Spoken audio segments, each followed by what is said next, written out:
Assalamualaikum warahmatullahi wabarakatuh. Let me introduce myself. My name is Violin. I'm from English educational major and in 5th semester. In this video, I'll tell you about Indonesian national heroes. Indonesia has many national heroes, one of whom has contributed to the field of education is Hajar Dewantara, who is known as the father of national education. Hajar Dewantara was born in Yogyakarta, May 2nd, 1889. Coming from the Yogyakarta police family, he was born with the real name Raden Mas Suwardi Suryoningrat as a descendant of royalty. Little Suwardi has opportunity to study with European children in the Dutch East Indies. School and seek knowledge. Little Ki Hajar Dewantara attended an elementary school for Europeans, University Legacy School (ELS). Then he continued his education at Stovia, a native medical school in 1905. Because he was often sick, he did not finish his high school. Other sources found that it was the Dutch government who cut off his educational scholarship in 1910. Nevertheless, he liked to seek knowledge in various places. Ki Hajar Dewantara learned many new things from working as a journalist.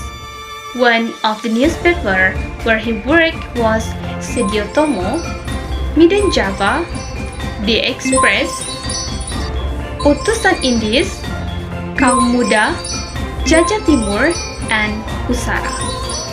His writings were considered highly communicative, sharp, and patriotic, so that they were able to arouse anti-colonialism. He is also active in the Budi Utomo organization to raise public awareness to a unit to realize Indonesian independence. On December 25, 1912, he also formed the Indische Party, the first nationalist political party with Dewes Dekar and Dr. Cipto Mangkusomo to realize independence.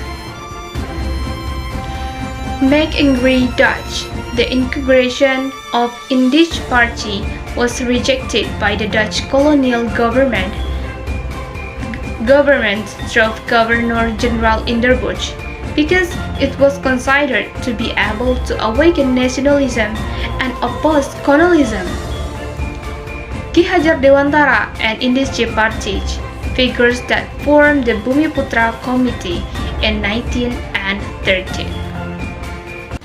This committee aims to criticize the Dutch government for using the colonial territories' money and resources to organize celebration. One of them is when the Dutch government wants to celebrate 100 years of the independence of the Netherlands from French colonialism.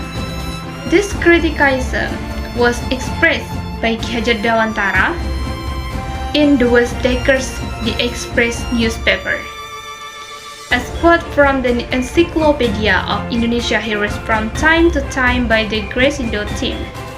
An excerpt from Ki Hajar Dewantara's writing entitled Als ik ans Nederlander was, If I Were a Dutchman, as follows. If I were a Dutchman, I would not celebrate independence ceremony in the country where we ourselves are denied the right of freedom. Consistent with the way of thinking, it was not only unfair but also inappropriate to ask the inlander native Indonesian to provide funds for such festivities. This criticism injured the Dutch government, so that Ki Hajar Dewantara was exiled to Bangka Island.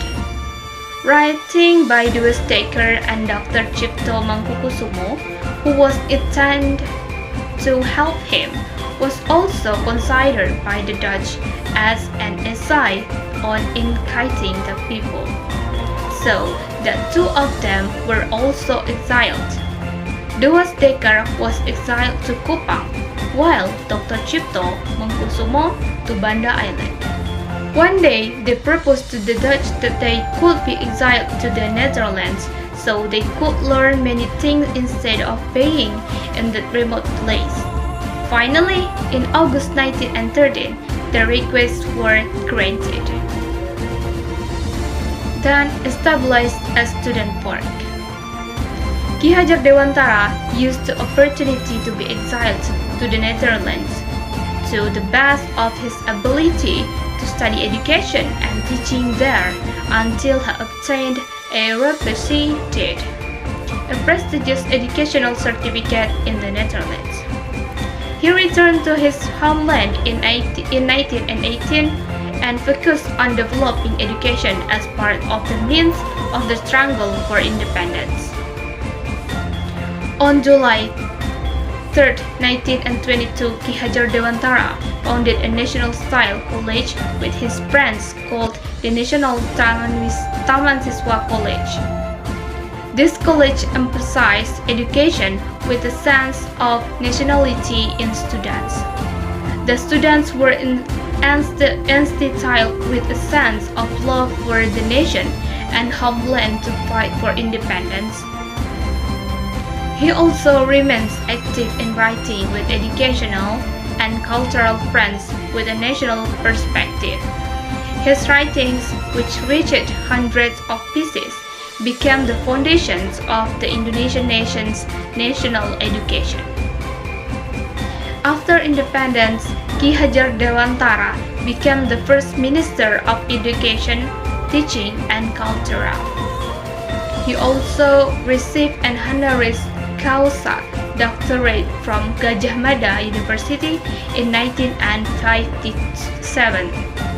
2 years later, the hero of Indonesia education died on April 22, 1959 in Yogyakarta and was buried there.